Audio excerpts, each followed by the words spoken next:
গাড়িতে আসতেছি, আমাদের গাড়িটা স্লো করছে, আর পেছন থেকে একটা গাড়ি এসে অনেক গতিতে এসে লাগাই দিছে। আর আমি গাড়ির কেবিনের উপর ছিলাম ট্রাকের, আমি মাঝখানে পড়ে যাই গরুর, আমি লাফ দেই ওইটা। তারপর আমার এক ফুপা বলছে, আরিফুল তোর বাপের বাসা। তারপরে আমার আব্বুর কাছে গেলাম, আমার আব্বু দেখি এক পাশে শুয়ে রয়েছে, মানে বসে আছে। তারপর আমি তুলে দেখি আব্বার জান আছে অল্প, যায় আর আসে। তারপর পানি নিলাম, আমার কাকারে বললাম, কাকা আব্বারে ধরেন আমি পানি নিয়ে আসি।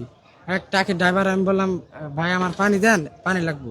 পানি দিল এক বোতল, আমি ওই পানি নিয়ে মাথায় দিলাম, ইটু জ্বালা খাওয়াইলাম।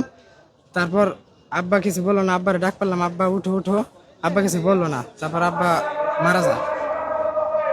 তোমার কোনো সকালাত আছে যেটা তুমি পূরণ করতে পারবা? না। এখন তো আপু নাই, সকালাত নাই আর কোনো? না। এখানে ভাইরে নিয়ে শুধু আমি একমাত্র একা, ঠিক আছে।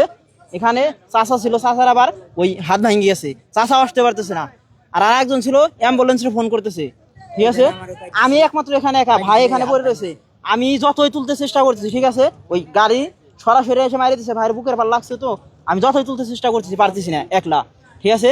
আমি ডাক দিলাম, আরিফুল আয়, ভাইয়ের অবস্থা ভালো না, ঠিক আছে। তখন ভাই আসলো, আরিফুল আসলো, আইসে সাইরা দুজনে টাইনে উঠাই সেরা দেখলাম জান হালকা আছে বুকে, ঠিক আছে। আমি বুকে পানি দিলাম, তারপরে জান তীর তীর তীর তীর জান আছে। পরে কিছুক্ষণ পর হাত ধরেন মানে টাস লাগিয়ে আসলো, ঠিক আছে, নখগিলা এরকম হয়ে গেল। তারপর আমি কি করলাম, ওই নখগিলা ধরেন টান দিতে চেষ্টা করলাম, কিন্তু পারলাম না। রাত 12টা 1টার দিকে আমাকে ফোন দিলে বললো যে অ্যাক্সিডেন্ট করছে, অ্যাক্সিডেন্ট করার পর মারা গেছে। মারা গেলে তখন আমি ঘটনাস্থলে পৌঁছাইতে রাত 4টা 4:30 বাজে।